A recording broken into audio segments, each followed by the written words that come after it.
कृष्ण हरे कृष्ण कृष्ण कृष्ण हरे हरे हरे राम राम राम हरे।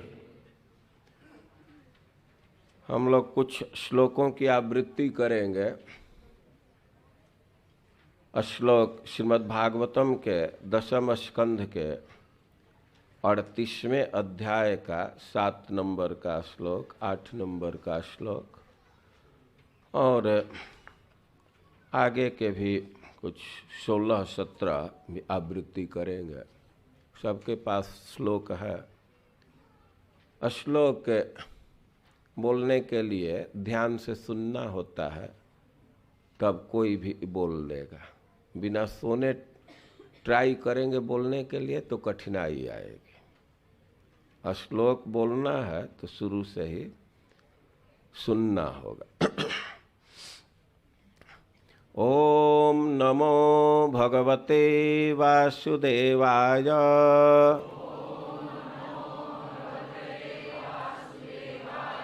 ओम नमो भगवते वासुदेवाय।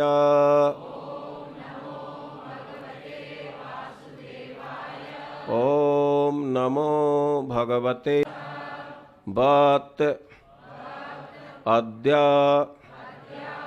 अकृत में अति अनुग्रहम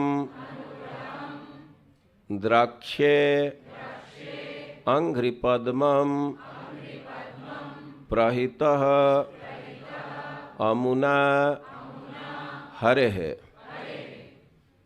कृत अवतारस्य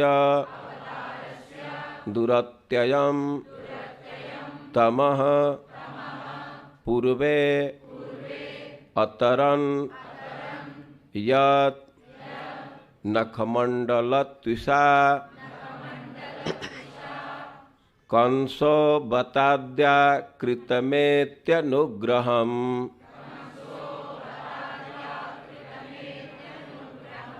कंसो बताद्याकृतमेत्यनुग्रहम् द्राक्षेऽङ्घ्रिपद्मं प्रहितो मुना हरेः कृतावतारस्य दुरत्ययं तमः पूर्वेतरन्यन्नखमण्डलत्विषा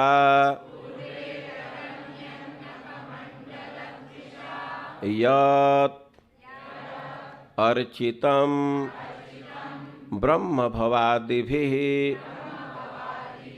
सुरैः श्रिया च देव्या मुनिभिः ससात्वतः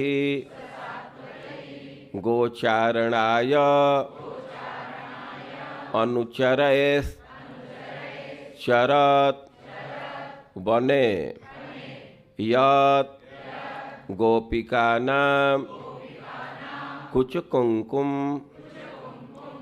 अंकितं यदर्चितं ब्रह्म भवादिभिः सुरैः श्रिया च देव्या मुनिभिः ससात्वतः गोचारणायानुचरैश्चरद्वने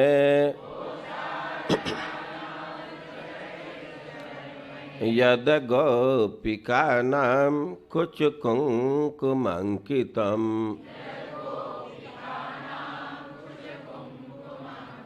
कंसो बताद्याकृतमेत्यनुग्रहम्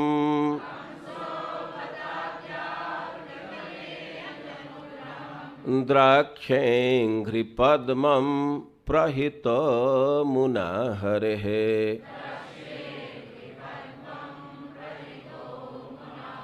कृतावतारस्य दुरत्ययं तमः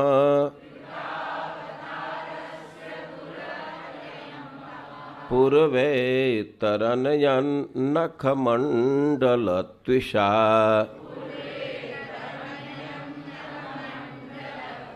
यदर्चितं ब्रह्म भवादिभिः सुरैः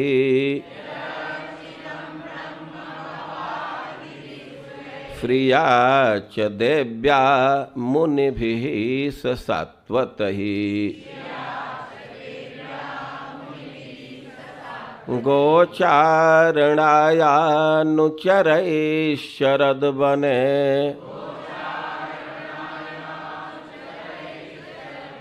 यद गोपिकानां कुचकुङ्कुमङ्कितम्।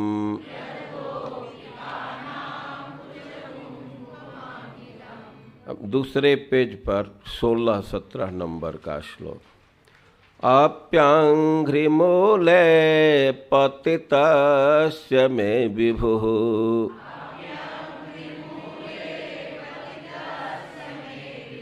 अप्यङ्घ्रिमूले पतितस्य मे विभुः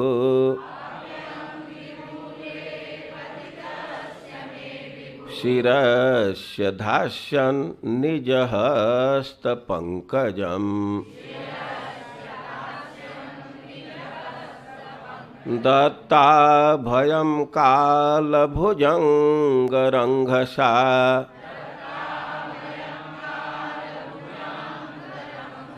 प्रोद्वेजितानां शरणे स्त्रीणां नृणाम्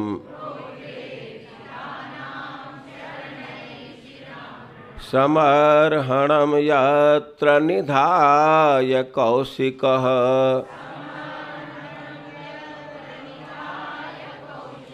तथा बलिश्चापजगत्रयेन्द्रताम्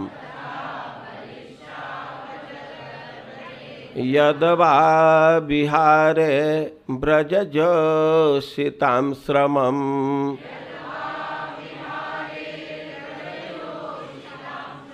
स्पर्शेन सौगन्धिकगन्ध्यपानुदत्।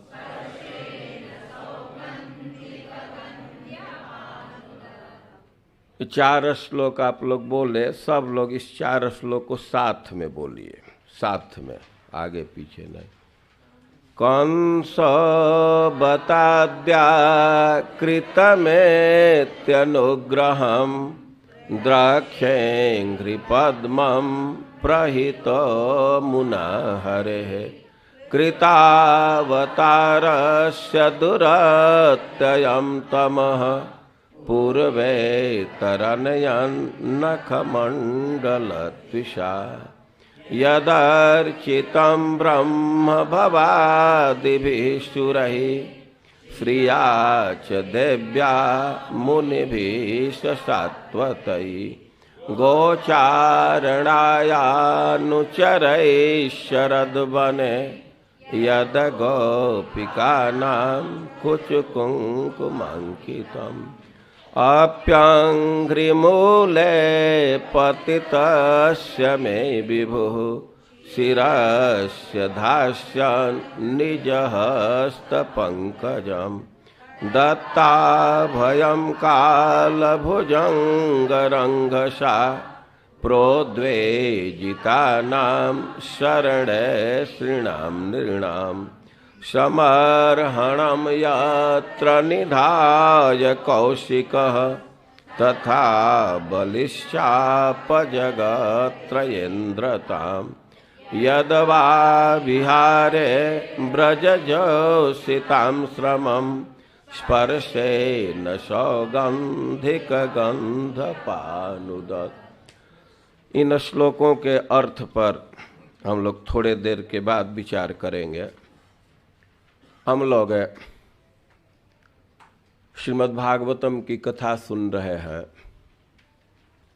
आज भगवान के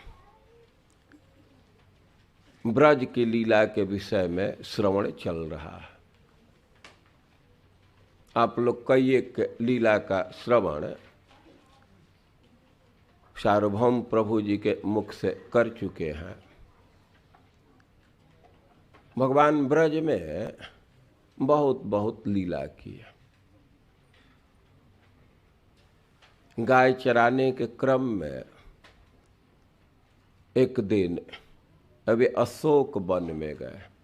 अशोक वन वृंदावन का ही एक उपवन है। वहाँ थे, बच्चे आकर के कहने लगे कि हम लोगों को बहुत भूख लगी है। उनके साथी आकर के कहने लगे हम लोगों को बहुत भूख लगी है। तो बहुत बहुत दुष्टों का संहार किया। कृष्ण से कह रहे हैं यह भूख भी एक असुर जैसा ही है, बहुत कठिनाई दे रहा, इससे भी निवारण करो।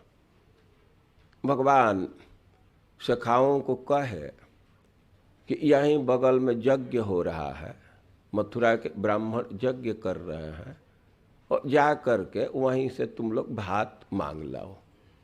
यज्ञ में दो प्रकार का रसोई बनता है। एक तो पक्का रसोई कहते हैं, पकवान होता है, वो तो यज्ञ के लिए। लेकिन कच्चा रसोई, खिचड़ी, भात, ये सब स्टाफ के लिए रहता है। और कहे कि भात मांग लाओ, उसमें कोई दोष नहीं होता है। जा कर के कहना कि कृष्ण बलराम आए हैं। वे लोग गए, ब्राह्मणों को नमस्कार किए, अन्न की याचना किए, लेकिन वो ब्राह्मण कुछ रिस्पॉन्स नहीं दिए, न हाँ कहे न ना कहे। बच्चे बड़े निराश हुए, फिर कृष्ण के पास आए, कहे कि वहाँ कुछ नहीं मिला। भगवान कहे कि इस बार यज्ञ पत्नियों के पास जाओ, उस साइड में जाओ जहाँ ब्राह्मणों की पत्नियां हैं, और उनसे कहना कि कृष्ण भेजे हैं। वे नज़दीक में ही आए हैं, वही हम लोगों को भेजे हैं।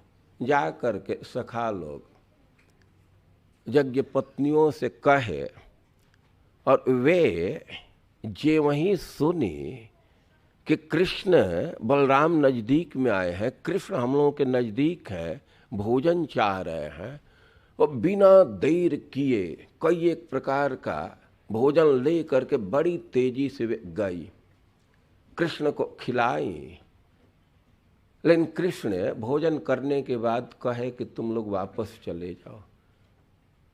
अब मथुरा के स्त्रियों के सामने समस्या थी कि वे बिना आज्ञा की आई थी, भयभीत थी कि वापस जाने में तो पति लोग स्वीकार करेंगे नहीं करेंगे। भगवान कहे कि ना, थोड़ा भी वो लोग दोष बुद्धि नहीं करें।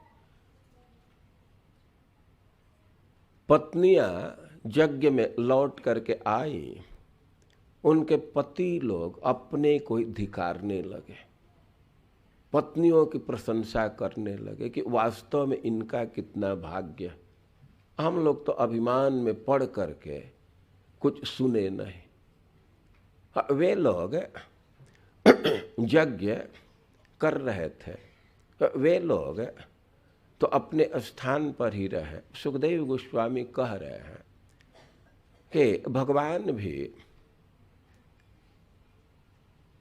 ब्रज में रहते हुए ही और एक दिन अपने परिवार वालों के त्वरा को देखे, जल्दीबाजी को देखे, बहुत चीज जुटा रहे थे। पूछे कि क्या तैयारी चल रही है। उनके पिताजी बतलाए, नंद महाराज बतलाए कि कई एक पीढ़ी से इंद्र की पूजा होती है। अब भगवान कई एक सवाल करने लगे, इंद्र की क्यों पूजा होती है। नंद बाबा कहे कि देवता हैं, वर्षा करते हैं। कृष्ण कहने लगे कि मैं तो मानता हूं कि हम लोगों के लिए देवता गिरिराज जी हैं, इनकी पूजा होनी चाहिए। नंद बाबा कह सकते हैं कि अरे भाई किसी का बजट होता है, एक देवता का पूजा की तैयारी हम किए हैं, अब रोज देवता ही पढ़ेंगे तो पैसा कहाँ से आएगा। भगवान कहे कि ना, अलग से कुछ नहीं करना, जो सामग्री जुटी है इंद्र के लिए उसी से गिरिराज जी की पूजा हुई। गिरिराज की पूजा बतलाए, ब्राह्मणों को भोजन खिलाइए, गिरिराज जी को भोग लगाइए, गायों को भोजन दीजिए और गिरिराज जी का प्रसाद खा करके और हम लोग परिक्रमा करें। भगवान जिस पद्धति दिए उसके अनुसार गिरिराज जी की पूजा की गई। अब एक और घटना का उल्लेख कर रहे हैं। एक दिन द्वादशी का पारण का समय बहुत कम था। ठीक से पारण करने के लिए नंद बाबा अर्धरात्रि में स्नान करने चले गए। इन आसुरी बेला में वरुण के दूत उनको पकड़ करके बंदी बना लिए, उधर ले गए। अब भगवान को पता चला तो जा करके नंद बाबा को छुड़ा लाए। और ऐसे कई एक लीला भगवान कर रहे हैं कि सब लीलाओं में श्रेष्ठ रास लीला माना जाता है। रास लीला का अर्थ समझ लेना चाहिए। यह एक नृत्य है, डांस है। रास नृत्य कहते हैं, रास डांस कहते हैं। और एक नायक अनेक नायिकाओं के साथ कई एक ताल तरंग से, कई एक ताल में, कई एक धुन में नृत्य करता है और उसको रास कहते हैं। बहुत बहुत रसों का जहाँ समाहार है उसको रास कहते हैं। भगवान चाहते थे रास लीला करना, लेकिन उपयुक्त समय नहीं मिल पा रहा था। साधारण रात्रि में 12 घंटे में एक परफॉर्मेंस होने वाला नहीं था। भगवान के इच्छा को देख करके सारी रात्रियां एक जगह घनीभूत होकर के उपस्थित हो गई। भगवान जब उन रात्रियों को देखे तब वे अनुभव किए कि हाँ, अब समय उपयुक्त है। गोपियों के साथ रास नृत्य किए और फिर और भी लीलाएं हैं। एक बार ब्रजवासी लोग कौतुकवश अंबिका वन में चले गए। शिवरात्रि के समय मेला लगता था। भाई कैसा मेला हो रहा है, ब्रजवासी भी गाड़ी नादे चले गए और गाड़ी पर खूब सामान लेकर के गए, खूब वहाँ दान किए और रात्रि के समय वहीं रुक गए। अब रात्रि को रुके थे और तब तक नंद बाबा को एक अजगर निगल गया। अब तो वे चिल्लाने लगे। ब्रजवासियों की नींद खुली। वे आग जलाए थे, लुखाठी से उस अजगर को मारने लगे, लेकिन अजगर पर कोई असर नहीं पड़ा। भगवान दौड़ करके आए, कृष्ण दौड़ करके आए और अपने पैर से मार दिए और नंद बाबा को छोड़ करके वह एक देवता के रूप में हो गया। और एक और घटना है कि रात्रि के समय भगवान गोपियों के साथ थे और तब तक गोपियों का अपहरण एक दैत्य कर लिया। गोपियाँ बहुत भयभीत हो गई। भगवान दौड़ाए दैत्य को और उसका वध किए और वह मणि रखा था और उसको ला करके बलराम जी को दिए और बलराम जी राधा रानी को दे दिए। और भगवान विविध प्रकार की लीला करते थे, लेकिन अब वन में भगवान चले जाते थे गोचारण के लिए और गोपियों को 1 मिनट का भी समय व्यतीत करना बहुत कठिन होता था। और प्रायः वे दिन में एक जगह जुट जाती थी और वहीं कृष्ण का वर्णन करते हुए बड़ी कठिनाई से दिन को व्यतीत करती थी। और भगवान तो ब्रज में बहुत बहुत लीला कर रहे हैं, वे आनंद में हैं, लेकिन कंस बहुत चिंतित था। वो एक एक से दैत्यों को भेजता था कृष्ण का वध करने के लिए, लेकिन किसी को सफलता नहीं मिली। और इसी क्रम में एक बहुत खूंखार सांड था और उसको भेजा। अरिष्ट उसका नाम है। उसका बहुत बड़ा शरीर था। उसका ककुद डील इतना बड़ा था कि बादल आकर के उस पर बैठ जाते थे, अचल संकया। उनको ऐसा लगता था कि कोई पर्वत है और उन्हीं पर उसी पर आकर के बैठ जाते थे। और वह हकड़ता था, आवाज करता था, तो इतना उसका भयंकर आवाज था कि स्त्रियों को और गायों का गर्भस्राव और गर्भपात हो जाता था। 3 महीने के अंदर का गर्भ जब नष्ट हो जाता है तो उसको गर्भस्राव कहते हैं। और 3 महीने से 4 महीने के बाद और 6 महीने तक का गर्भ नष्ट होता है तो उसको गर्भपात कहते हैं। और 7वें महीने के बाद तो प्रसव का दर्जा है। और स्त्रियों का और गायों का गर्भस्राव और गर्भपात हो जाता था उसके आवाज से। इतना भयंकर था कि उसी सांड के चलते नंद बाबा नंदगांव को छोड़ करके और महावन में चले गए थे। सांड के स्वभाव में होता है कि अपने सींग से मिट्टी कुदरते हैं, अपने खूर से मिट्टी कुदरते हैं। तो सींग लगाता था, वो बड़े बड़े चारदीवारी गिर जाते थे। वो पैर से खोदता था तो कई एक नगर ढह जाते थे। वो बहुत भयंकर था। भगवान रात्रि के समय जा रहे थे, संध्या के समय, और गोपियों के तरफ वो देख रहा था। बड़ा क्रोध में था। गोपियां भय अनुभव की और भगवान उसके सिंह को पकड़े और पटक दिए और उसको वैसे नष्ट कर दिए, उसका प्राण वैसे निकाल दिए जैसे कोई व्यक्ति अपने धोती को, गमछा को, भींगा हुआ गमछा है तो पानी निकालने के लिए निचोड़ देता है। उसका वध कर दिए। कंस बड़ा निराश हुआ। अब केसी को भेजा, भगवान केसी का भी वध कर दिए। वो बहुत चिंतित हो गया कंस। अब वो विचार करने लगा कि इतने शक्तिशाली दैत्य सबका वध कर रहे हैं कृष्ण, तो अब तो लगता है कि हमारे जान पर खतरा है। बहुत चिंता में था। मीटिंग बुलाया।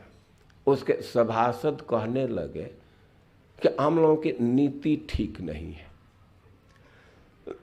हम लोग शक्तिशाली दैत्यों को भेजे, अपने सहयोगियों को भेजे, लेकिन उसके स्थान पर भेज दिए। अपने स्थान पर तो कोई भी अपना घात पात निकाल लेता है। ऐसे हम लोगों क्या कहते हैं कि अपने गली में कुत्ता भी शेर होता है। तो स्थान का बहुत महत्व है। हम लोगों की नीति ठीक नहीं है। हम अपने आदमी को वहाँ भेज रहे हैं, मारे जा रहे हैं। अच्छा होता कि कृष्ण बलराम को ही यहाँ बुला ले और यहाँ आ जाएंगे तो उनको मारना आसान होगा। जब यह बात कहे तो कंस से प्रसन्न हो गया कि हाँ, ये बात तो सही है। यहाँ तो कई एक विकल्प है। यहाँ यदि वे आ जाते हैं तो हाथी से दबवा करके मार देंगे, कोई FIR भी लॉन्च नहीं होगा, पशु मार दिया। और कदाचित हाथी से बच गए तो हमारे पास बड़े बड़े पहलवान हैं, उनसे मरवा देंगे। और कदाचित उनसे भी बच गए तो हमसे तो बाहर नहीं जा सकते। लेकिन अब एक समस्या थी कि उनको बुलाया कैसे जाए। किसी को थोड़ा भी भनक मिल जाए कि हमको मारने के लिए बुलाया जा रहा है तो जाएगा। तब कंस सोचा कि अक्रूर का उपयोग करना चाहिए। अक्रूर को यदि भेजूंगा तो उस पर संशय नहीं करेंगे, क्योंकि अक्रूर जी संबंध में भगवान के अपने चाचा हैं।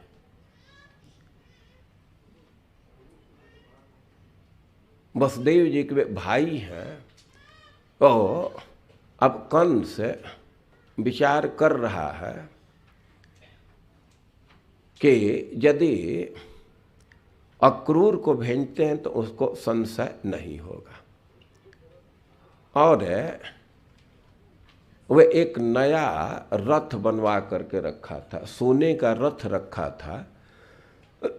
तो विचार कर रहा था कि इतना अच्छा रथ है कि चढ़ने के लोभ से वे लोग आ जाएंगे। तो अभी एक दिन भी रथ पर चढ़ा नहीं था। उस रथ को अक्रूर जी को दिखाया। अक्रूर जी के हाथ पकड़ करके कहने लगा कि एक हमारा हित कर दीजिए, कृष्ण बलराम को यहाँ बुला दीजिए।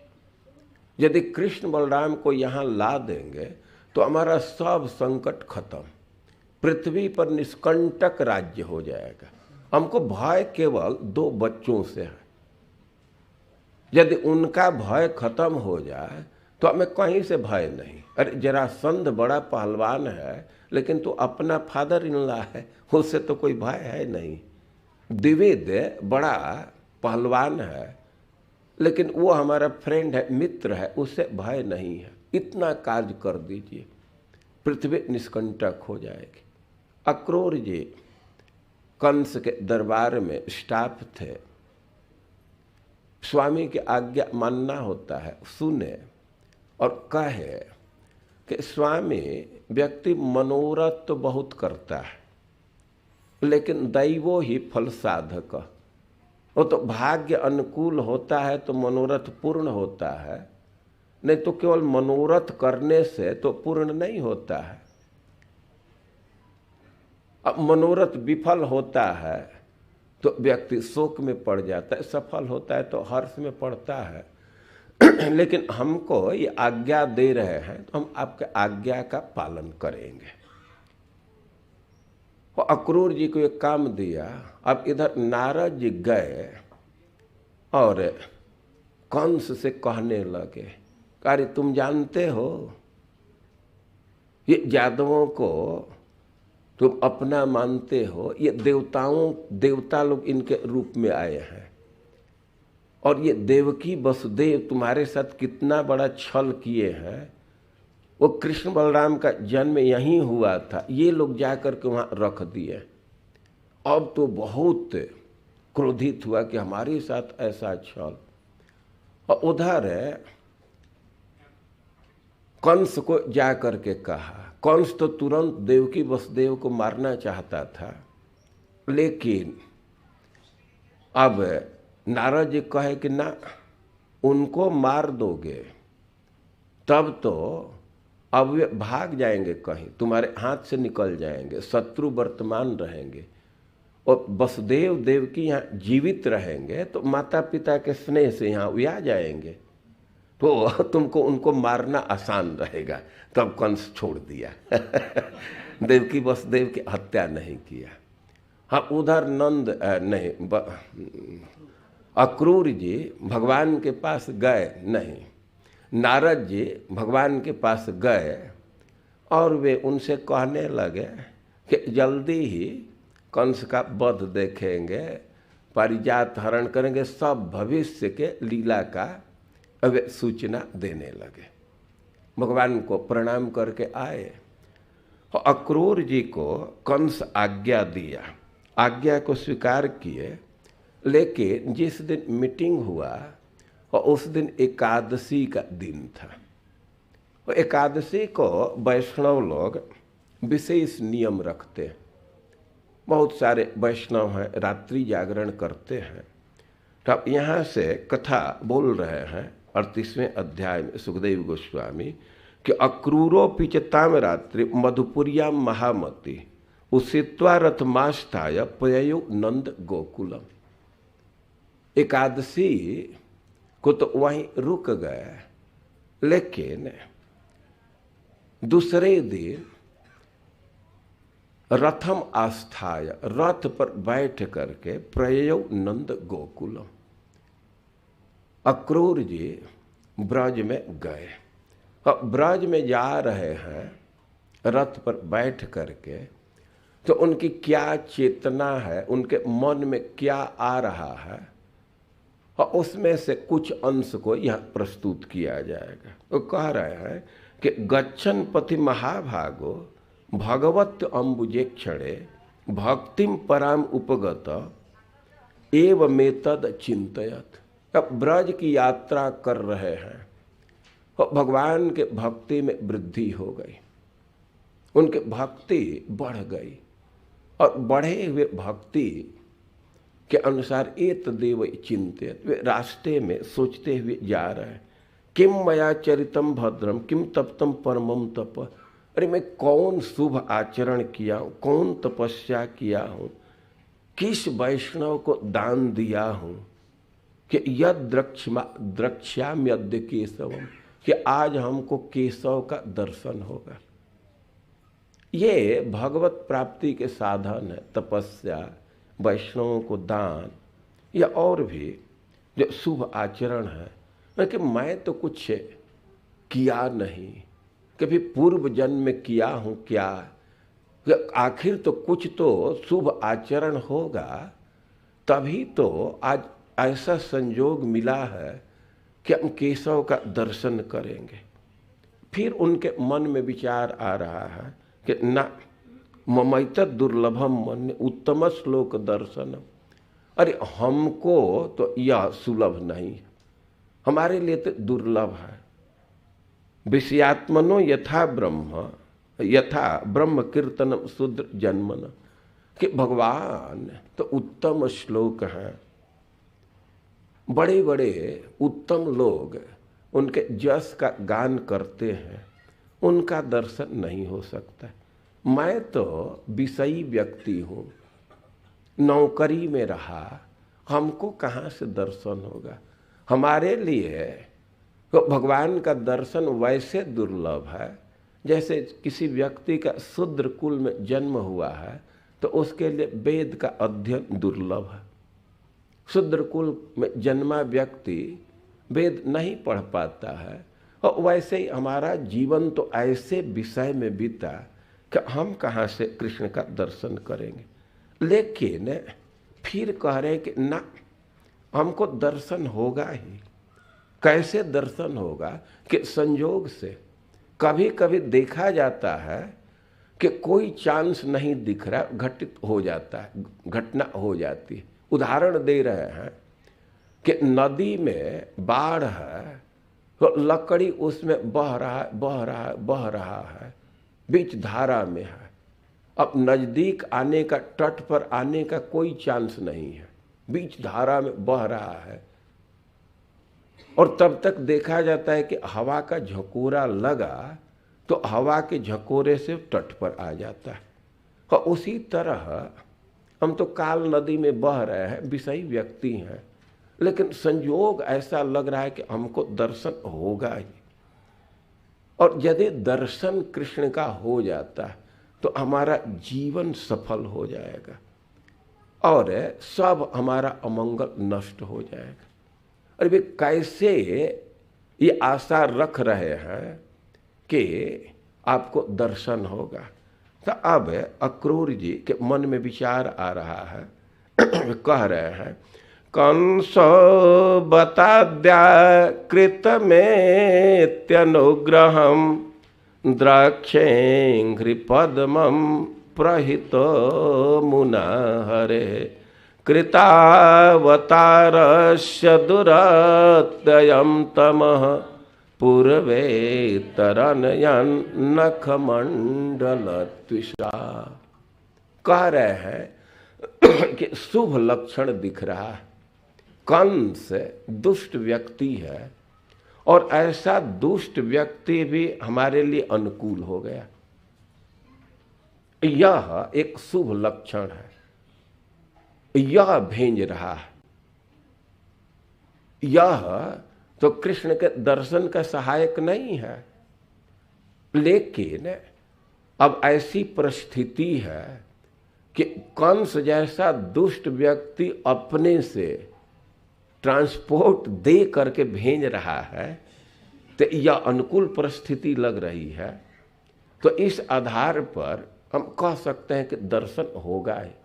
हमारा कोई पुण्य नहीं है, सत्कर्म नहीं है, लेकिन संयोग ऐसा लग रहा है कि दर्शन होगा। कृतावतारस्य दुरत्ययम तमः पूर्वे तरन य नखमंडल त्विषा।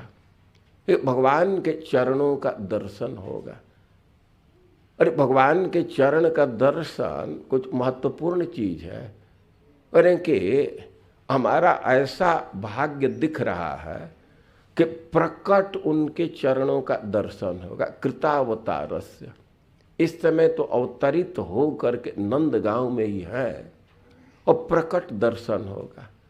और भगवान के चरण के दर्शन की महिमा बतला रहे हैं कि प्रकट नहीं, उनके नाक के ज्योति का कोई ध्यान करता है और ध्यान करके और भूत में पीछे के समय में अनेक ऋषि मुनि माया को पार कर गए। तो कह रहे इसी बात को, पूर्वे अतरन या नखमंडल त्विषा, जिसके नख के कांति से कांति का ध्यान करके उसको चित्त में रह करके माया को पार कर गए। और हमको तो प्रकट उन चरणों का दर्शन का सुयोग मिल रहा। कृतावतारस्य, अब तो ये प्रकट इसी भौम धाम में है और हमें बहुत भारी लाभ मिलेगा। अब भगवान के चरण के विषय में सोच रहे हैं। जिस चरण के दर्शन की भावना कर रहे हैं, तो चरण कैसा है इसका वर्णन कर रहे हैं। यत् चरण के लिए करें, ब्रह्म भवादि भी सुरहि अर्चितम। भगवान के चरण की भावना कर रहे, विभावना कर रहे, आस्वादन कर रहे, चरण को सोच करके उसका ध्यान करके बहुत आनंद अनुभव कर रहे हैं। और एक बात कह रहे हैं कि जो बड़े बड़े देवता हैं, ब्रह्मा, शिव और भी जो देवताओं के लीडर हैं, चंद्र, वरुण, इंद्र, और वे लोग भी उस चरणों की अर्चना करते, पूजा करते। संसार के लिए जो सबसे बड़े पूज्य हैं, वे उन चरणों की पूजा करते हैं। और केवल देवता ही नहीं, श्रिया च दिव्या, जो देवी हैं लक्ष्मी जी, वे भी अर्चना करती। और मुनि भी सात्वतई, भक्तों के साथ मुनि लोग भी उन चरणों की अर्चना करते हैं। और उस चरण के दयालुता के विषय में सोच रहे हैं। ये तो ऐश्वर्य के विषय में सोचे, अब कितना वो दयालु है। ये गायों के हित के लिए, पशुओं के हित के लिए उनके पीछे पीछे चलता है। उसी चरण का दर्शन करूंगा। और एक बात कह रहे हैं कि यद गोपिका नाम कुछ कुंकुमांकितम, जो चरण गोपियों के स्तन में लगे हुए कुमकुम से अंकित है, और उसका मैं दर्शन करूंगा। और भगवान के चरण का चिंतन कर रहे, उसकी विभावना कर रहे हैं और कई एक पक्ष से विचार कर रहे हैं। भगवान के चरण के ऐश्वर्य के तरफ उनका ध्यान गया तो ऐश्वर्य पक्ष पर विचार कर रहे हैं कि जो बड़े बड़े देवता हैं, ब्रह्मा, शिव या और भी देवताओं के लीडर, वे उसकी अर्चना करते हैं। ये बहुत भारी ऐश्वर्य है। और इतना ही नहीं, श्री जी, लक्ष्मी जी भी उन चरणों की अर्चना करती। और इतना ही नहीं, भक्तों के साथ मुनि लोग भी करते हैं। तो उत्तरोत्तर महिमा को दर्शा रहे हैं। अब किसी के मन में ये प्रश्न हो सकता है कि उत्तरोत्तर श्रेष्ठता कैसे हुई। और ध्यान देना चाहिए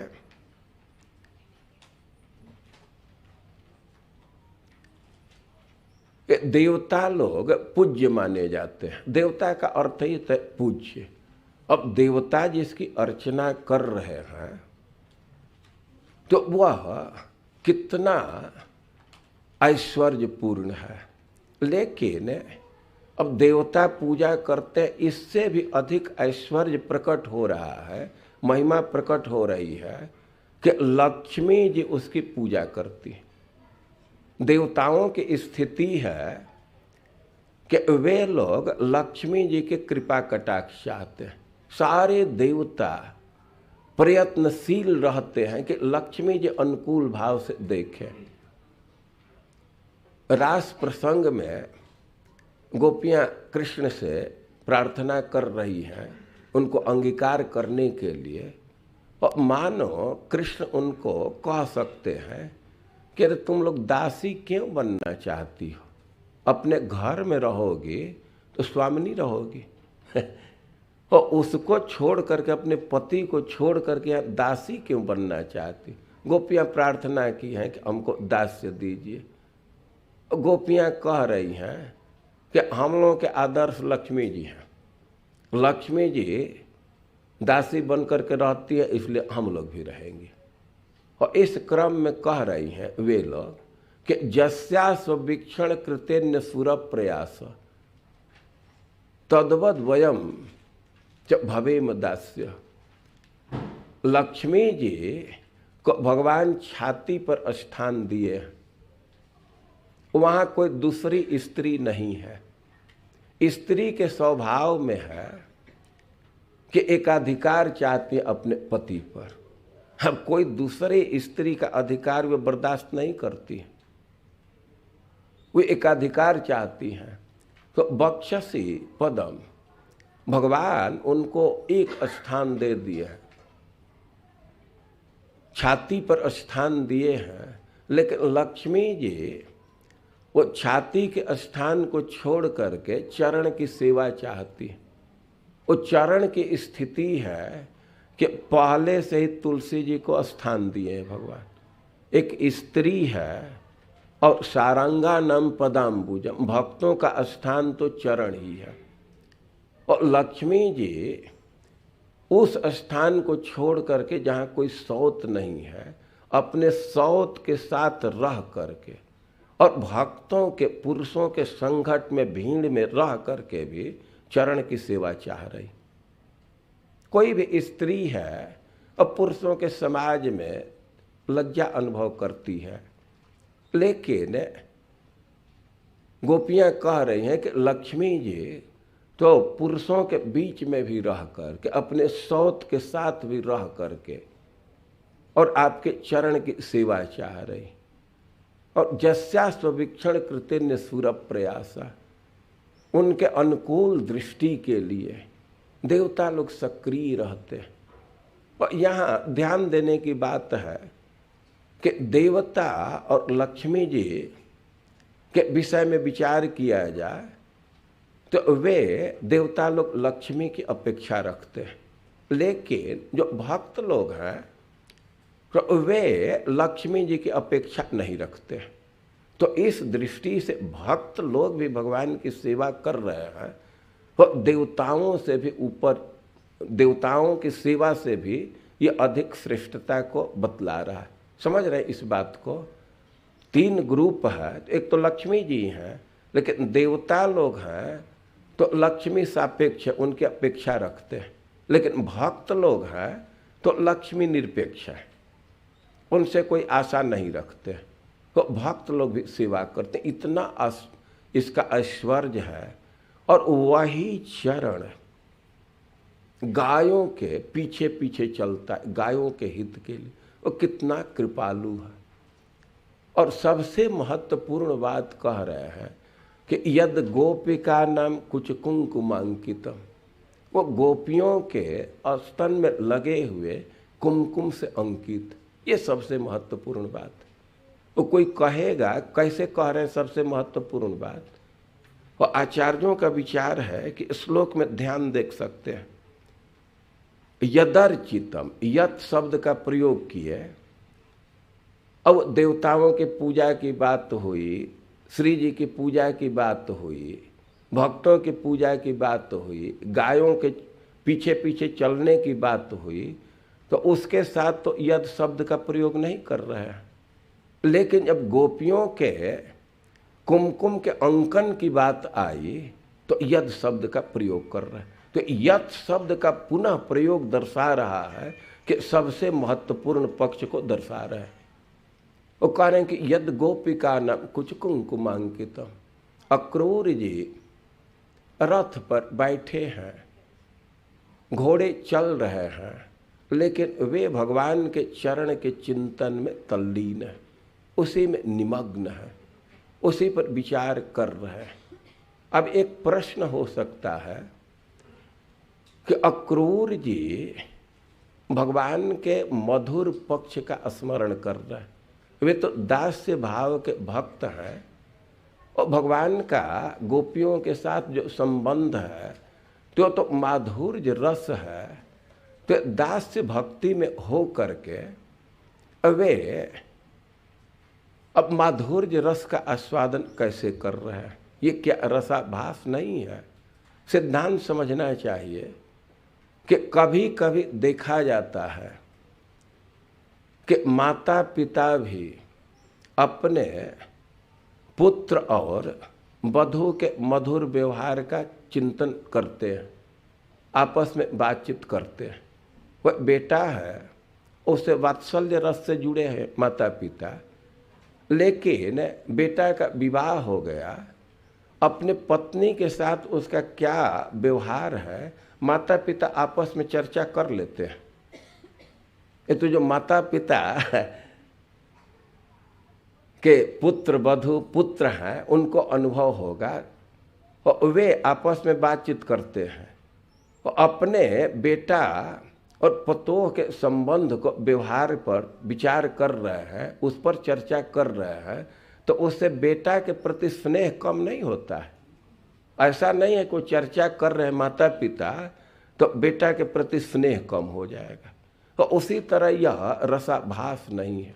इतना महत्वपूर्ण पक्ष है कि अक्रूर जी इस पर विचार कर रहे। यद गोपिका नाम कुछ कुंकुमांकितम, गोपियों के स्तन में लगे कुमकुम से अंकित है, उसे चरण का ध्यान कर रहे। अब एक फिर प्रश्न हो सकता है कि भगवान के चरण में गोपियों का कुमकुम कैसे लग गया? और ध्यान देना चाहिए कि भगवान जब गाय चराने के लिए जाते हैं, खास करके दोपहर के समय में, और गोपियां भी कोई न कोई बहाना लगा करके वन में चली जाती। अब वन में जाने का परिवार के तरफ से तो परमिशन नहीं है, लेकिन पूजा करने के लिए, सूर्य भगवान की पूजा के लिए या हरदेव जी की पूजा के लिए वे जाती हैं और पूजा करने के लिए फूल चाहिए, तो वे कहते हैं कि फूल जुटाने के लिए वन में भी जाएंगे। अब फूल जुटाने के क्रम में वे वन में गई तो उधर कृष्ण से भेंट हो जाता है। और गोपियों की विशेषता है कि कृष्ण के प्रवृत्ति को समझती हैं, टेंडेंसी को समझती हैं, कैसे उनको सुख मिलता है इस बात को जानती हैं। और कृष्ण किसी वृक्ष के झुके हुए डाल पर बैठे हैं या किसी ऊंचे पत्थर पर बैठे हैं और गोपियां वहीं नीचे बैठ जाती हैं और कृष्ण के चरण को अपने छाती पर रखती हैं, उसको सहलाती हैं या अपने स्तन पर भी रखती हैं, क्योंकि वे जानती हैं कि कृष्ण इससे सुख अनुभव करते हैं। अपने छाती पर रखती, स्तन पर रखती हैं और इसलिए उसमें कुमकुम लग जाता है। दूसरे जगह वर्णन है जो भिलिनिया है और कृष्ण के चरण से जो कुमकुम घास पर लग जाता है तो उसको अपने हाथ से कलेक्ट करके अपने गाल पर लगाती है। श्रीमद् भागवतम में ऐसा वर्णन है। और प्रकट वे गोपियां कृष्ण से प्रार्थना कर रही हैं, चरण को अपने स्तन पर रखने के लिए प्रार्थना करती है और कृष्ण उनके स्तन पर चरण रखते हैं। या वे अपने हाथों से पकड़ करके उसको रख लेती है और उसमें कुमकुम लग जाता है। आपके हाथ में पन्ना है, उसमें एक श्लोक है और गोपियां उसमें प्रार्थना कर रही हैं। ये 31 अध्याय का 7 नंबर का श्लोक। एक बार इस श्लोक को बोल लीजिए। प्रणत देहिनां पापकर्षणं तृणचरानुगं श्रीनिकेतनं फणे फणार्पितं ते पदाम्बुजं क्रीडुकुचेषु नः क्रेन्देहृच्छयम्। गोपी गीत का श्लोक है। गोपी गीत का अवलोकन करेंगे और गोपियां प्रार्थना कर रही हैं। प्रार्थना में मुख्य रूप से 4 चीज के लिए वे प्रार्थना कर रही। चारुदर्शय दृश्यता, वे कह रहे हैं कि एक बार दिख जाइए हमको, या अपने सुंदर मुख को दिखाइए। मुख दर्शन करने की प्रार्थना कर रही हैं। और शिरसि देहि नः फ्री कर ग्रहम, वे प्रार्थना कर रहे हैं कि अपने हाथ को हमारे सिर पर रखिए। और एक प्रार्थना है कि अपने चरण कमल को हमारे स्तन पर रखिए। और इस श्लोक में यही प्रार्थना कर रही हैं। जो नीचे का लाइन है, तो कृणु कुचेषु नः कृन्देहृच्छयम्, कि कृणु कीजिए कुचेषु हमारे स्तनों पर, और नः कृन्देहृच्छयम्, हमारे हृदय में बहुत भारी संताप है, हृच्छय है, कामाग्नि है, उसको शांत कीजिए। अरे प्रश्न होगा कि हृदय में ताप है तो ऊपर छाती पर चरण रखने से वो कैसे शांत हो जाएगा। गोपियों का भाव है कि देखा जाता है कि कहीं कहीं मांस में दर्द है, हड्डी में दर्द है, और मलहम ऊपर लगा देते हैं तो कुछ रिलीफ हो जाता है। तो हमारा जो हृदय ताप है, हृच्छय है, काम है, और वह शांत हो जाएगा। तो अपने चरण कमल को हमारे स्तन पर रखिए, छाती पर रखिए, और भगवान के चरण कमल के विशेषण को दे रही हैं। प्रणत देहिनां पापकर्षणम, एक विशेषण तृणचरानुगम, दूसरा विशेषण फ्री निकेतनम, तीसरा और फणि फणार्पुतम। ये कई एक विशेषण है। और गोपियां स्पष्ट शब्दों में प्रार्थना कर रही हैं कि अपने चरण कमल को हमारे छाती पर रखिए, कृण कुचेषु हमारे स्तन पर रखिए। मानो भगवान कह सकते हैं कि अरे यह पाप मैं नहीं करूंगा। चरण तो अधम अंग है, छाती उत्तम अंग है। हम छाती को, अधम अंग को उत्तम अंग पर रखें, हम पर पाप लगेगा। गोपियां करें कि ना, प्रणत देहिनां पाप कर्षण। अरे जिस चरण में कोई प्रणति कर देता है तो उसकी क्षमता हो जाती है कि दूसरे के पाप को खत्म कर देगा। यह चरण में प्रणति का फल है कि वो पाप खत्म कर देता है। उस पर भला पाप कैसे लग सकता है। तो कह रहे हैं कि प्रणत देहिनां पाप कर्षण। कोई प्रणिपात कर दिया, नमस्कार कर दिया, तो चरण उसके पाप को खत्म कर देता है। भला चरण पर कैसे पाप चढ़ सकता है। तो यह तो तर्क खत्म हुआ भगवान का। तब भगवान कह सकते हैं कि तुम लोगों का स्तन बहुत कठोर है, हमारा चरण मुलायम है, इस पर आघात हो सकता है। गोपियां कह रही हैं तृणचरानुगम। अरे गाय चराते हैं तो तृणचर के, पशु के, गाय के पीछे पीछे चलते हैं। और पीछे पीछे चलने का मतलब क्या है? गाय के स्वभाव में घास चरती है, तो घास पूरा नीचे तक नहीं चढ़ती है, जो मुलायम अंश है उसको खा जाती है और कठोर अंश बाकी रह जाता है। और पीछे पीछे चलने का मतलब कोई खूंटी पर ही चल रहे हैं ना, तो क्या खूंटी से हम लोगों का स्तन ज्यादा कठोर है? तृणचरानुगम। अब गोपियां कह सकती हैं, नहीं भगवान कह सकते हैं, अरे हम लोगों को तुम्हारे पतियों से भय है, चरण रखेंगे वो फुफकार मारने लगेंगे। गोपियां कह रहे हैं फड़ी फड़ार पीतम।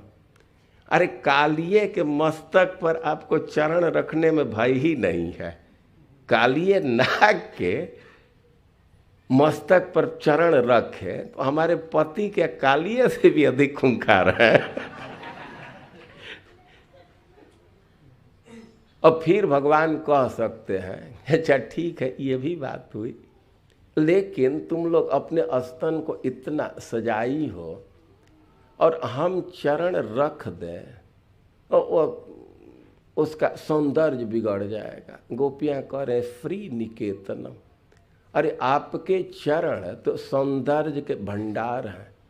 और पदाम्बुजा कह करके यह भाव व्यक्त कर रही है कि जैसे सोने का कलश है और उसके ऊपर नील कमल रख दिया जाए तो वो कलश का शोभा और बढ़ जाता है। कोई कलश है उसको सजाया गया, स्वस्ति इत्यादि का चिन्ह दिया गया है और उस पर नीला कमल पड़ जाए ऊपर में, तो उस कलश का शोभा बढ़ेगा कि बिगड़ेगा? बढ़ जाएगा ना। तो उनका आशा है कि ते पदाम्बुजम, आपके चरण कमल, कमल कह रही हैं, और फ्री निकेतनम, ये सौंदर्य का भंडार है। और यदि हमारे स्तन पर रखते हैं तो हमारे स्तन का शोभा वैसे बढ़ जाएगा जैसे सोने के कलश पर कमल को स्थापित करने से कलश का शोभा बढ़ जाता है। और इससे आशय से प्रार्थना कर रहे हैं। फिर से इस श्लोक को बोलिए, प्रणत देहि नाम पाप कर्षणम तृणचरानुगम फ्रीनिकेतनम फणे फणार्पितम ते पदाम्बुजम क्रीडुकुचेषु नः क्रेन्देहृच्छयम्। अक्रूर जी रथ पर बैठे हैं, अपने भाग्य पर विचार कर रहे हैं। कितना भारी भाग्य है कि भगवान के चरण का प्रकट दर्शन होगा, और भगवान के चरण के भावना कर रहे हैं। क्या क्या कर रहा है इसको फिर से आप लोग बोलिए। 8 नंबर का श्लोक, यदर्चितं ब्रह्म भवादिभिः सुरैः प्रिया च देव्या मुनिभिः सात्वतैः गोचारणायानुचरैः शरद्वने यद गोपिकानां कुछ कुंकुमांकितम। और भगवान के चरण का चिंतन करते हुए आगे बढ़ रहा है। भगवान के श्री विग्रह का चिंतन कर रहे हैं, कई एक ढंग से चिंतन कर रहे हैं। अब एक भावना कर रहे हैं कि मैं जा करके भगवान के चरणों में प्रणाम करूंगा और मैं उनके चरणों में गिरूंगा तो अपने हाथ को हमारे मस्तक पर रखेंगे। तो इस विषय में अक्रूर जी क्या मनोरथ कर रहे हैं इसको आगे के श्लोकों में देखिए। अप्यंघ्रिमूले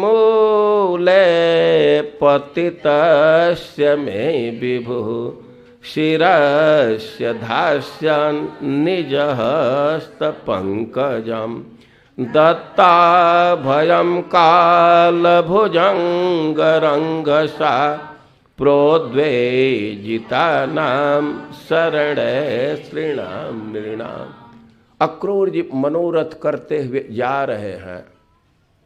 जा करके भगवान के चरणों में मस्तक डालूंगा और मैं साष्टांग प्रणाम करूंगा, मस्तक को डालूंगा, भगवान हमारे सिर के ऊपर अपने हस्त पंकज को रखेंगे। अब भगवान के हाथ के विषय में सोच रहे हैं, उसकी महिमा का चिंतन कर रहे हैं। दत्ता भजम काल भुजंग रंग सा प्रोद्वेजिता नाम शरणै श्रीणाम नृणाम। अरे कि यह हाथ काल भुजंग से भयभीत लोगों को अभय दान देने वाला। ऐसा देखा जाता है कि किसी को सांप पीछा कर ले वो आदमी बहुत भयभीत हो जाता है। वो कह रहे हैं कि इस संसार में तो एक एक प्राणी के पीछे काल रूप सर्प लगा हुआ है। वो काल रूप सर्प से सब भयभीत है। आज तक कहीं निर्भय स्थान नहीं प्राप्त किए। कोई स्वर्ग में जाए, ब्रह्मलोक में जाए, किसी देश में जाए, लेकिन काल से उसको मुक्ति नहीं है। वो काल रूप सर्प से व्यक्ति भयभीत है। लेकिन कोई भगवान के चरण में जाता है तो भगवान के हाथ उसको अभय दान दे देते हैं। जो काल रूप सर्प से भयभीत है उसको अभय दान देने वाला जो हाथ है, उसी हाथ को हमारे मस्तक पर रखेंगे। अब फिर हाथ के विषय में चिंतन कर रहे हैं। समर्हणम यत्र निधाय कौशिक तथा बलिश्चाप जगत त्रयेंद्रता। हाथ कितना उदार है।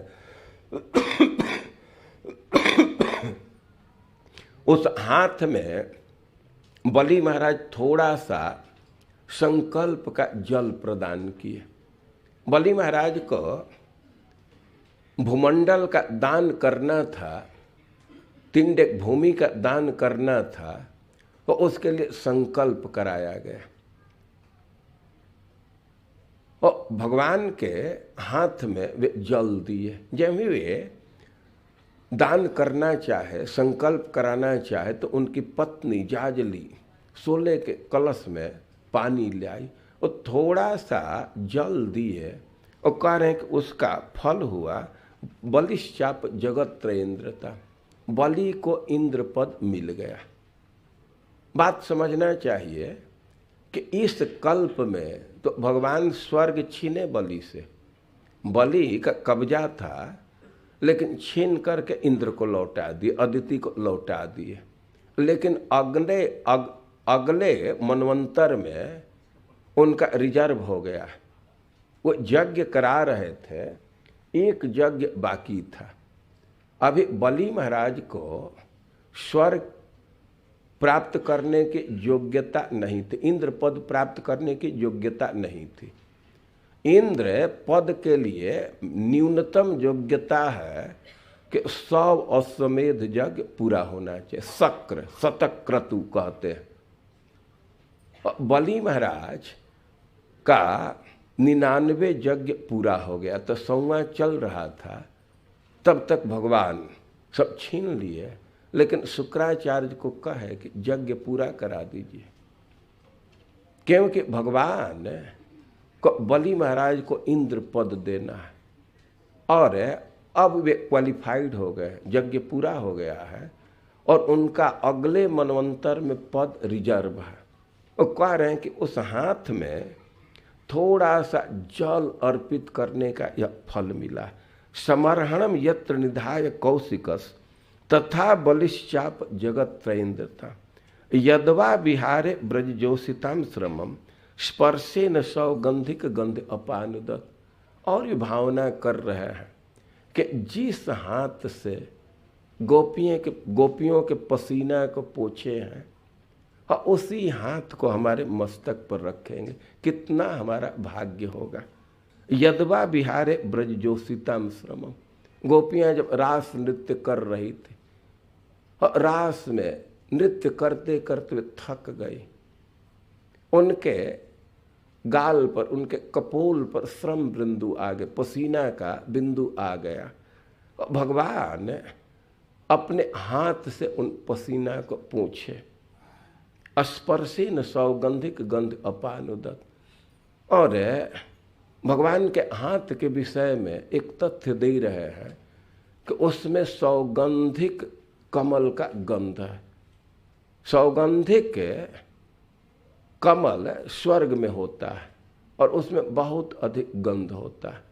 या रसिक महानुभावों का विचार है कि अक्रूर जी इस तथ्य की तरफ ध्यान दे रहे हैं कि भगवान जब गोपियों का पसीना पोंछ रहे थे, राधा रानी के कपोल का स्पर्श हुआ तो उनके हाथ का गंध और बढ़ गया। भगवान के श्री विग्रह में गंध है, लेकिन उनके श्री विग्रह से भी अधिक प्रबल गंध राधा रानी के श्री विग्रह में। और ऐसा देखा जाता है कि गंध का संपर्क हाथ से होता है तो हाथ में भी गंध आ जाता है।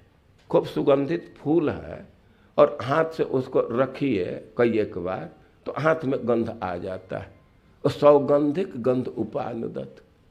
भगवान गोपियों का पसीना पोंछ रहे थे, राधा रानी के गाल का स्पर्श हुआ और उनके हाथ में सौगंधिक गंधिक कमल का गंध आ गया, गंध बढ़ गया। और उसी हाथ को हमारे मस्तक पर रखेंगे। अक्रूर जी ये सब भावना करते हुए धीरे धीरे जा रहे हैं। इन दोनों श्लोक को फिर से साथ में बोलिए, 16-17। अप्यङ्घ्रिमूले पतितस्य मे विभु शिरस्य धास्यन् निजहस्तपङ्कजम् दत्ताभयं कालभुजङ्गरङ्घसा प्रोद्वेजितानां शरणैस्त्रीणां नृणाम् समर्हणं यत्र निधाय कौशिकस्तथा बलिश्चापजगत्त्रयेन्द्रताम् यद्वा विहारे व्रजजोषितां श्रमं स्पर्शेन सौगन्धिकगन्ध अपानुदत। तो ऐसे भगवान के विषय में सोचते हुए अक्रूर जी आगे बढ़ रहे हैं। कभी घोड़ों को हाँके नहीं, अभी अपने भावना में विभोर हैं। घोड़ा धीरे धीरे बढ़ रहे हैं। अब भगवान अक्रूर जी जब ब्रज में पहुंचे तो भगवान का चरण चिन्ह दिखाई दिया। अब चरण चिन्ह को देखते ही, विलक्षण चरण चिन्ह को देखते हुए रथ से कूद गए। हमारे प्रभु का चरण चिन्ह। और वहाँ सुखदेव गोस्वामी टिप्पणी किए हैं, देहामृतान यान अर्थो। जो भी देहधारी हैं तो इसका प्रयोजन यही है, यही लाभ है कि अक्रूर जी की जो भावना है वही भावना हम प्राप्त करें। सुखदेव गोस्वामी के इसी टिप्पणी को ध्यान में रह करके मैं कुछ कुछ श्लोकों का चयन किया। कई एक श्लोक में अक्रूर जी के भावना को प्रस्तुत किया गया है। और अक्रूर जी जैसे सोच रहे हैं, और यदि हम भी ऐसे ही सोचे तभी देह प्राप्त करने का फल मिला। तो यह आदर्श है अक्रूर जी का जो कृष्ण कॉन्शसनेस है।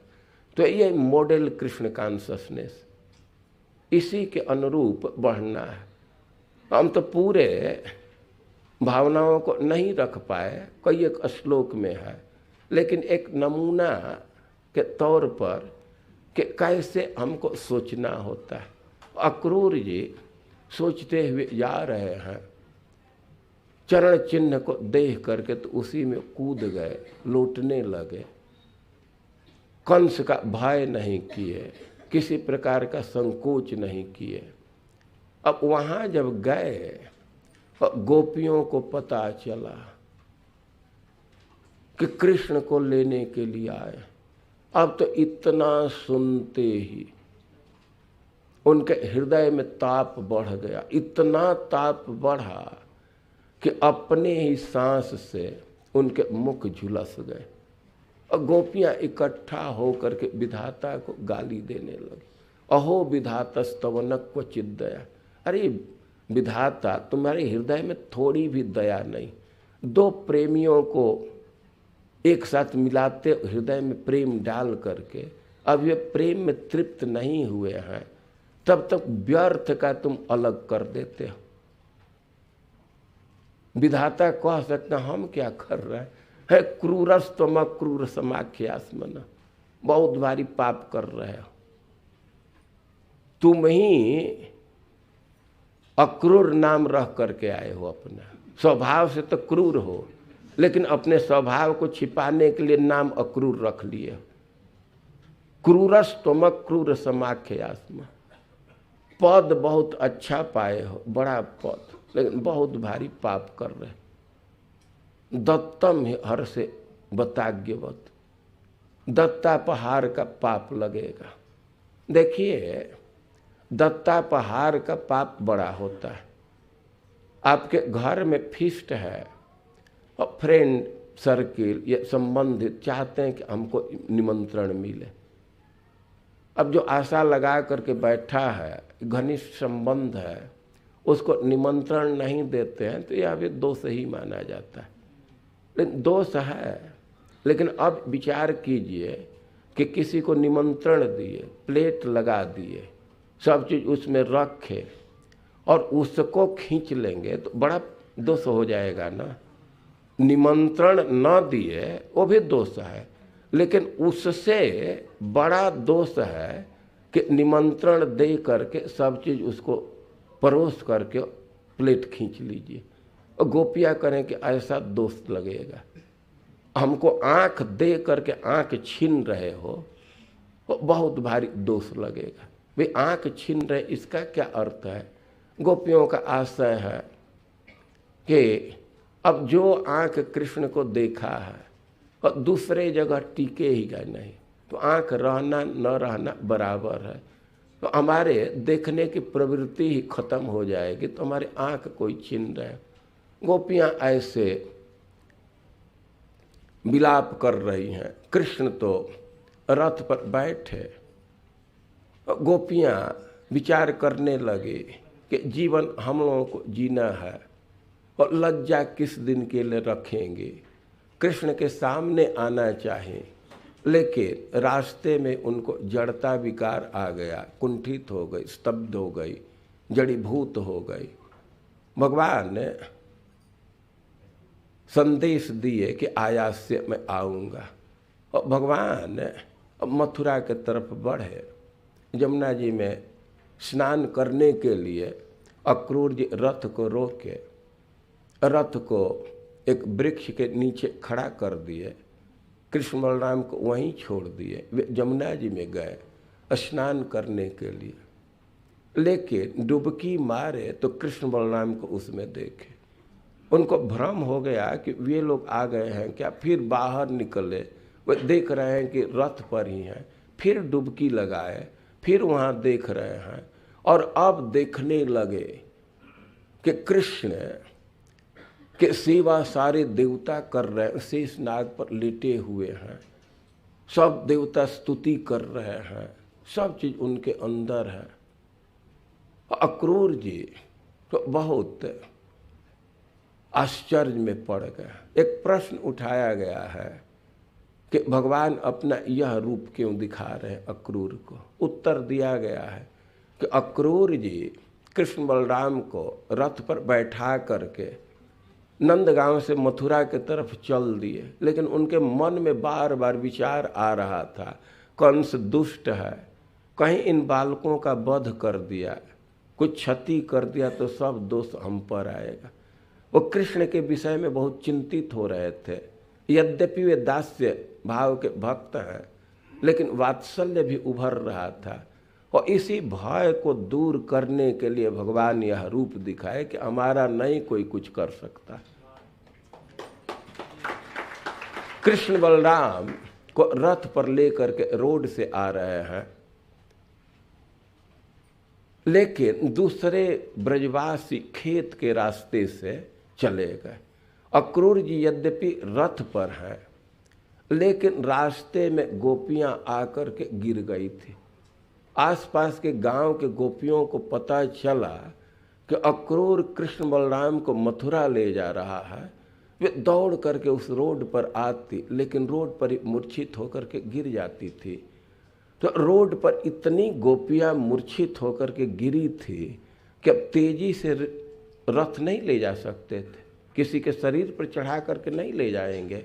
तो रथ को इधर उधर मोड़ने में, या कहीं कहीं वन का घना वृक्ष है तो रास्ता बदलने से अक्रूर जी को देर हो गई। अक्रूर जी स्नान करने में, भगवान के रूप देखने में, स्तुति करने में उनको देर हो गई।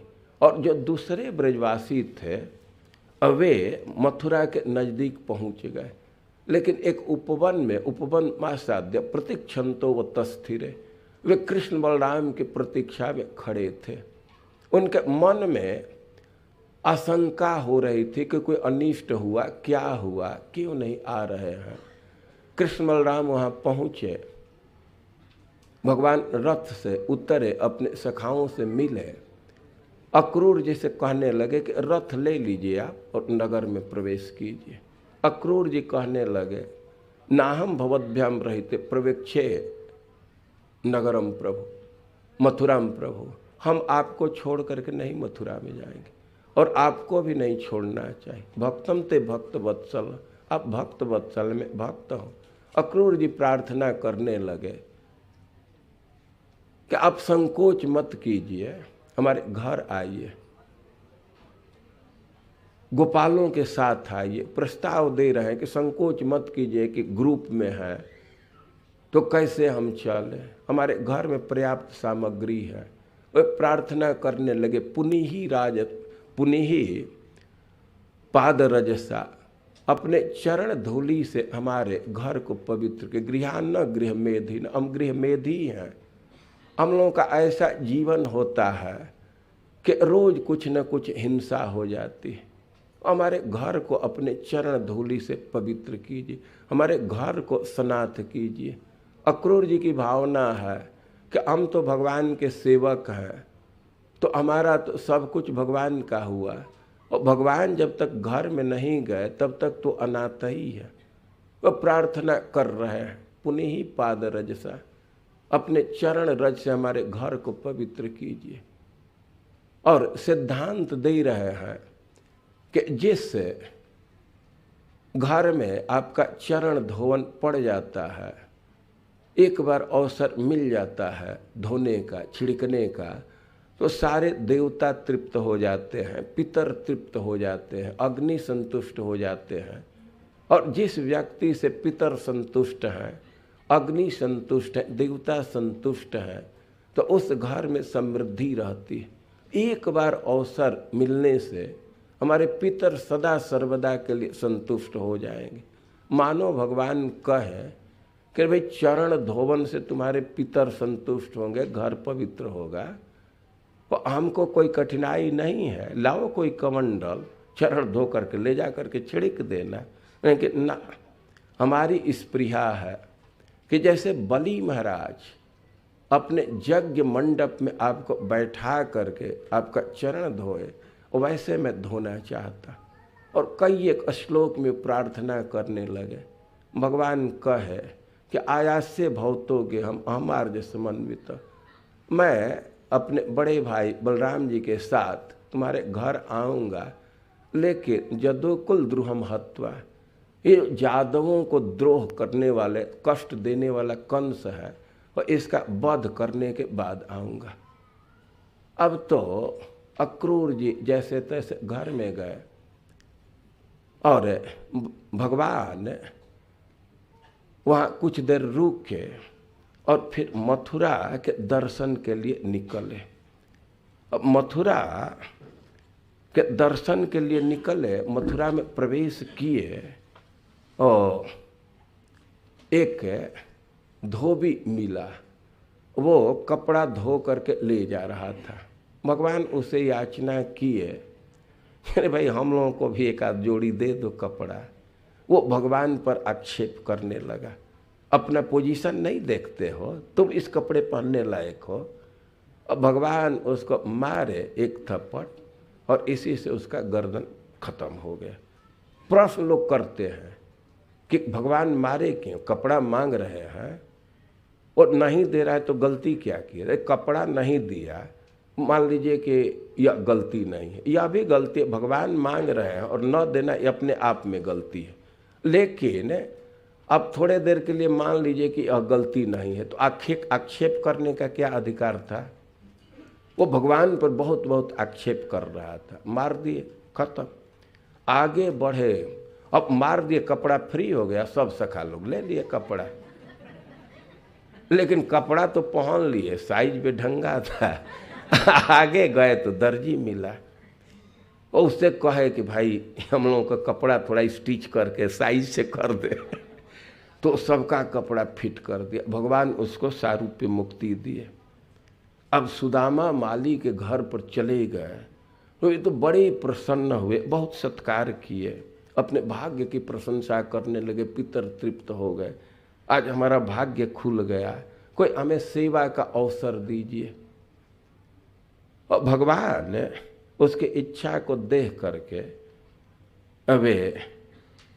भगवान की इच्छा को देख करके वो मालाकार भगवान का श्रृंगार किया, माला पहनाया। अब भगवान और भगवान के सखा खूब अच्छा लगने लगे, कपड़ा भी मिल गया और माला इत्यादि से सजा दिया। और अब भगवान कहने लगे कि वर मांगो। तो वह अचला भक्ति का वर मांगा, भक्तों के सौहार्द का वर मांगा। ऐसे फिर आगे बढ़े, कुब्जा मिली। अब कुब्जा को भी भगवान अंगराग के विषय में पूछे, चाह किए, वो तैयार हो गई।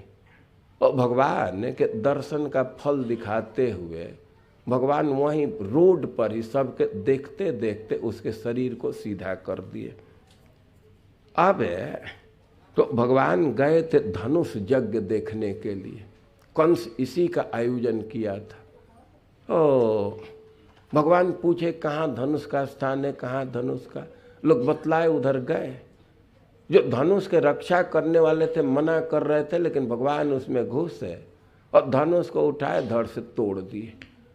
अब तो बड़ा गर्म हुए, कंस भी सेना भेज दिया, लेकिन वो टूटे हुए धनुष से सबको भगवान मार करके खत्म कर दिए।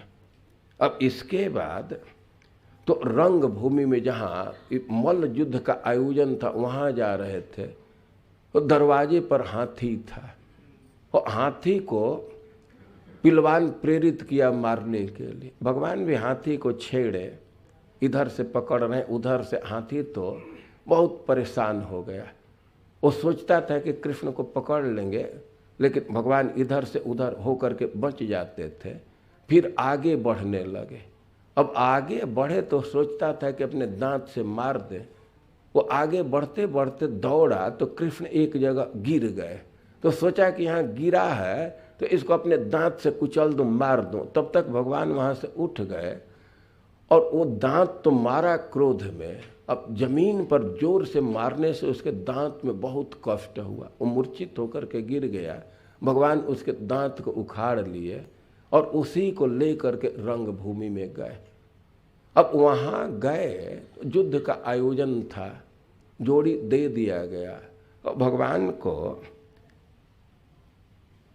चाणूर के साथ लड़ाया गया। वहाँ स्त्रियाँ बैठी थी, वे कहने लगे बहुत भारी अन्याय हो रहा है। अरे कुश्ती होता है लेकिन इसमें जोड़ी देखना होता है। ये तो इतना पहाड़ के समान है पहलवान, और ये कृष्ण नाप्त यौवन, वो दिखा रही हैं कि देखो बलराम का परिश्रम के चलते मुंह लाल हो गया, कृष्ण के कपोल पर गाल पर पसीना आ गया। वास्तव में बुरा जगह है, हम लोगों को हट जाना चाहिए, पाप लगेगा। और वृंदावन के महिमा गान करने लगे। और जो हो भगवान उन पहलवानों का वध कर दिए। भगवान चाणूर का वध किए, बलराम जी मुष्टिक का, और भी दूसरे पहलवान थे, सल तोसल कूट, उन सब का वध किए। अंततः कंस के पास गए। अब ये सब होने पर तो कंस से बाजा इत्यादि बंद कराने को कहा, बड़ा क्रोध में था। एंड भगवान उसको बाल पकड़े, खसीट करके उसका भी खत्म कर दिए। और कंस का वध करके जा करके माता पिता को जेल से छुड़ाए, मथुरा में रहने लगे। लेकिन अब माता पिता की इच्छा देख करके वे अवंती में चले गए। बड़ी जल्दी जल्दी शिक्षा ग्रहण की, 64 दिन में 64 कोर्स पूरा कर लिए। उनको ब्रज में जाने की इच्छा थी। अब दक्षिणा की बात आई तो भगवान प्रस्ताव रखे कि दक्षिणा आप लोग ले लीजिए। गुरु जी कह रहे थे कि आप शिष्य बन गए तो यह तो मोर देन दक्षिणा है, हमारा जस बढ़ गया, अब क्या दक्षिणा की जरूरत। इन भगवान कहे कि नहीं, हमारे लिए जरूरी है, बिना दक्षिणा दिए विद्या फलवती नहीं होती, हमारे ध्यान में रह कर। तब गुरु जी गए, गुरु पत्नी से सलाह किए। पत्नी का प्रस्ताव है कि दक्षिणा ही ये देना चाहते हैं, ऐसे शिष्य मिले हैं तो क्यों ना हम लोग अपने पुत्र को वापस मांग ले। समुद्र ले करके गया था, बह करके लड़का मर गया था और भगवान उसको ला करके दे दिए। और ऐसे कंस का वध किए। लेकिन मथुरा में रहते हुए भगवान को ब्रज की चिंता लगी हुई है। और उद्धव जी को गोपियों के सांत्वना के लिए ब्रज में भेजे और यहाँ जो अपॉइंटमेंट दिए थे, कुब्जा चाह रहे थे कि हमारे घर चलिए, उसको वचन दिए थे, उसके घर गए। और अक्रूर जी को भी कहे थे कि आयास्य भवतोगे हम आर्य समन्वित, कंस का वध करने के बाद आएंगे। अक्रूर जी के पास गए। अक्रूर जी बहुत प्रसन्न हो गए। अक्रूर जी को खुश करने के लिए और अपनी आवश्यकता से भी अक्रूर जी को धृतराष्ट्र को समझाने के लिए भेजे। और ऐसे मथुरा में वे रह करके लीला कर रहे थे। लेकिन कंस की पत्नियां अस्ति और प्राप्ति, वे जरासंध की बेटी थी। अब पति के निधन के बाद वे बड़ी दुखी हुई और जा करके अपने पिता से अपने दुख को बतलाई। जरासंध बड़ा कुपित हुआ, कृष्ण जादव हमारे दामाद का वध कर दिया, एक भी जादव को नहीं छोड़ूंगा। और 18 अक्षौणी सेना लेकर के, नहीं कितना 23 अक्षौणी सेना लेकर के वो मथुरा पर चढ़ाई कर दिया, मथुरा को घेर लिया। भगवान निकले छोटी सी सेना लेकर के, जरासंध का सेना का क्षय करने लगे। भगवान धनुष पर बाण छोड़ रहे थे तो इतना फुर्ती से छोड़ रहे थे कि लग रहा था कि कोई अलात चक्र हो। अलात चक्र मतलब कोई आग बांध करके रस्सी में और से घुमाए तो लगता है कि सब जगह आग ही है। और वैसे वे फुर्ती से बाण छोड़ रहे थे, सारी सेना का विध्वंस कर दिए। बलराम जी जरासंध को पकड़े और उसको मूसल से मारना चाहते थे, लेकिन भगवान मना कर दिया। अपने अवतार का प्रयोजन याद कीजिए, ये हम लोगों का कार्य साधक बनेगा, फिर से दुष्टों को लाएगा। तो ऐसे 17 बार सेना का क्षय किया। तब तक काल जवन 3 करोड़ सेना लेकर के आक्रमण कर दिया। अब तो भगवान चिंता में पड़े कि जरासंध भी का भी तो टाइम हो गया, आक्रमण करेगा। दोनों आक्रमण कर देते हैं तो प्रजा बहुत कष्ट में हो जाएगी। अब द्वारका का निर्माण करिए, प्रजा को द्वारका पहुंचा करके इसके बाद वे नगर से बाहर निकले। काल जवन देखा कि कृष्ण अकेले है, परिचय से समझ गया, माला देख करके, रंग देख करके वही है, लेकिन रथ नहीं लिया है, तो वे भी बिना रथ कहीं दौड़ा ललकार करके। और भगवान दौड़ाते दौड़ाते उसको ले करके वहाँ चले गए जहाँ मुचकुंद जी सोए थे। मुचकुंद जी पर जा करके वो लात मारा, उनकी दृष्टि खुली, उसी से वो ध्वस्त हो गया, जल गया। अब इसके बाद आ करके भगवान उसके सेना का संहार किए कालजवन के, और जो धन था, मुकुट इत्यादि रत्न, तो उसको घोड़े पर, गधे पर, आदमी पर लाद करके ले जा रहे थे। तब तक जरासंध फिर आक्रमण कर दिया। जरासंध 17 बार आक्रमण किया, कृष्ण पराजित कर दिए। लेकिन फिर वो ब्राह्मणों का निमंत्रण किया, बहुत सारे ब्राह्मण को बुलाया, खूब अच्छा खिलाया, दक्षिणा दिया, और ब्राह्मण लोग कह दिए कि विजयी भव, तुम्हारा विजय हो। तो कहा कि यदि विजय नहीं मिला तो तुम लोगों को नहीं छोड़ूंगा, तुम हमारा भोजन खाए हो, पेट फाड़ दूंगा। अब तो भगवान को ब्राह्मणों की भी रक्षा करनी है। इस बार जरासंध आया, रास्ते में ही मिल गया, दोनों भाई भागे वहां से। वो गाली देते हुए पीछा करने लगा, अरे अपने कुल पर विचार नहीं कर रहे, भाग रहे हो। भगवान जा करके वन में छिप गए। घना जंगल था, रोज वर्षा होता था, परवर्षण पर्वत। अब जरासंध खोजने का प्रयास किया, वो कहीं मिल नहीं रहे, तो उसके पास सेना थी, खूब सूखा लकड़ी जुटाया और पूरे पर्वत के चारों तरफ लकड़ी गांज करके आग लगा दी कि छिप रहे तो इसी में जल करके मर जाओ। लेकिन भगवान तो पर्वत से ही कूदे ऊपर चढ़ करके, इतना धुआं था कि कोई देख नहीं पाया। वे द्वारका में पहुंच गए। द्वारका खूब सुंदर बनाया गया था। भगवान द्वारका में गए और बलराम जी का विवाह हुआ। रैवत महाराज ब्रह्मा जी के पास गए थे अपने लड़की के वर के पहचान के लिए। अब ब्रह्मा जी थोड़ी देर कर दिए, फिर मिले और ब्रह्मा जी उनको बतलाए कि जिसको जिसको ध्यान में रह करके आए थे वो सब खत्म हो गए, बहुत समय बीत गया है। अब वह समय आ गया है कि कृष्ण बलराम अवतार लिए, तो तुम अपने लड़की का विवाह बलराम जी से कर दो। और रैवत रेवती का विवाह बलराम जी से किए और भगवान का भी विवाह हुआ। भगवान का विवाह रुक्मिणी के साथ हुआ। रुक्मिणी जी विदर्भ देश की है।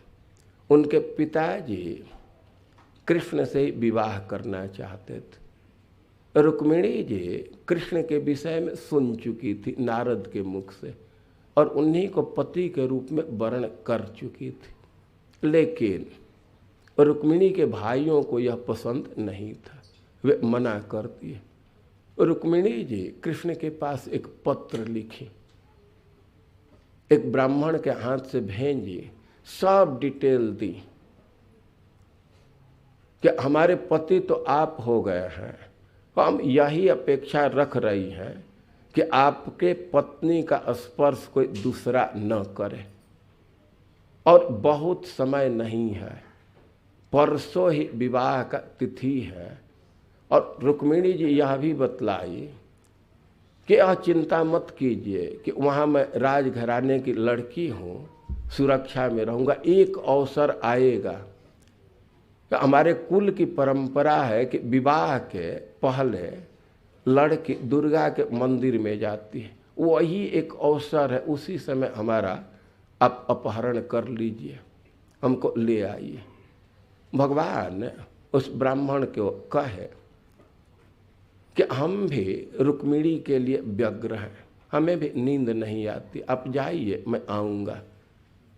अब रुक्मिणी का तो धैर्य खत्म हो रहा था कि ब्राह्मण लौट करके नहीं आया, लेकिन गौरी पूजन के लिए वे गई तो उनके बाएं आंग फड़कने लगे। तब उनको कुछ आशा हुई, ब्राह्मण को भी देख ली, वे गौरी जी की पूजा कर रही हैं और कृष्ण को पति के रूप में पाने की प्रार्थना कर रही हैं। अब उधर से लौटते हुए अपने सखियों के साथ पैदल ही आ रही थी। अब कृष्ण को अपने शोभा को अर्पित करने के लिए अपने बालों को हटा करके और कृष्ण की तरफ देखना चाहिए। रुक्मिणी जी कृष्ण के तरफ देख रही हैं।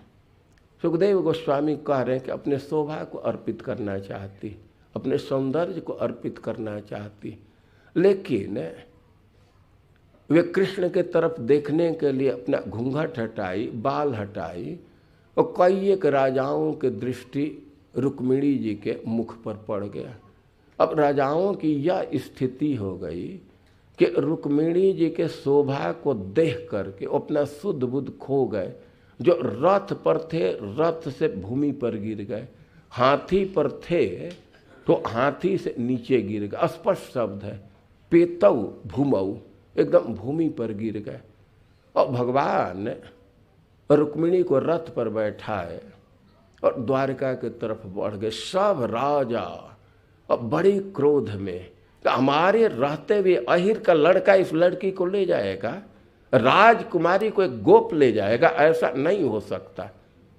सब चढ़ाई किए, लेकिन भगवान अपने रथ पर वैसे निश्चिंत चल रहे थे जैसे किसी हाथी को चलते हुए, और कुत्ते भौंके उस पर कुछ असर नहीं होता। लेकिन रुक्मिणी का भाई तो व्रत ले लिया कि जब तक अपने बहन को वापस नहीं लाऊंगा, कृष्ण को मारूंगा नहीं, तो नगर में नहीं प्रवेश करूंगा।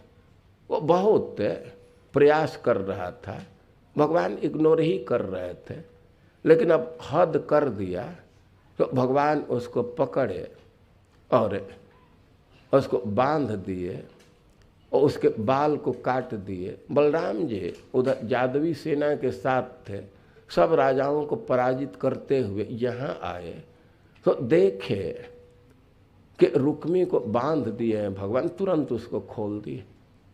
रुक्मिणी तो बहुत थरथर कांप रही थी, पहले ही प्रार्थना की, लगता था कि कृष्ण मार देंगे, वो कही कि मारिए मत इसको, तो बांध दिए थे। भगवान आकर के कृष्ण को समझाए कि देखो तुम ठीक नहीं किया, तुम तो वध ही कर दिया, और संबंध नहीं विचार कर रहे हो। जब रुक्मिणी से विवाह किया तो यह भी तो तुम्हारा साला हो गया, तो अपने संबंधी को ऐसे विरूप करना ये तो उसको मारने जैसा ही है, तुम ठीक नहीं किए हो। रुक्मिणी को समझाए भय मत करो, और तुम अपने भाई के लिए शोक मत करो, क्योंकि उसका कर्म ये सब किया है। कोई भी व्यक्ति दूसरे के कर्म का फल नहीं भोगता है, अपना कर्म का फल भोग रहा है। और बलराम जी सबको समझा करके सबको शांत किए। अब वो तो रुक्मी तो व्रत ले लिया था, तो नगर में नहीं गया, एक नया नगर बनाया, और भगवान तो द्वारका की तरफ बढ़ रहे हैं। द्वारका को पता हो गया पहले से, द्वारका को खूब सजाया गया। भगवान जब नगर में प्रवेश कर रहे हैं तो सब जगह फूल सजा है, कलश लटकाए गए हैं, केला गाड़ा गया है, झंडा गाड़ा गया है, और द्वारका के लोग बहुत प्रसन्न हैं। और द्वारका पहुंच करके भगवान रुक्मिणी जी के साथ विधिवत विवाह किए, और द्वारका के सारे निवासी भगवान को गिफ्ट दिए। सब लोग कुछ ना कुछ गिफ्ट ले करके आए, और वर वधू का दर्शन करके बहुत प्रसन्न थे।